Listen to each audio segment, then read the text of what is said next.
ready.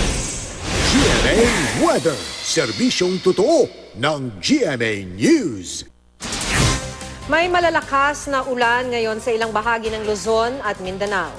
Batay sa rainfall forecast ng Metro Weather, apektado ng malakas na ulan ang ilang bahagi ng Luzon, partikular ang Zambales at Pangasinan. May mahihina hanggang katamtamang ulan din sa Cagayan Valley at Cordillera regions. Gayon din sa mga probinsya ng Palawan, Aurora at Quezon. Ang ulan sa Hilagang Luzon ay epekto ng hanging amihan.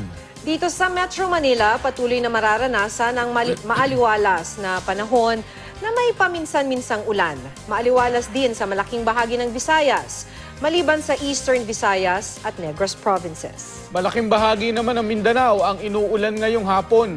Pinakaapektado ng malalakas na ulan ang bahagi ng Soxargen at Northern Mindanao.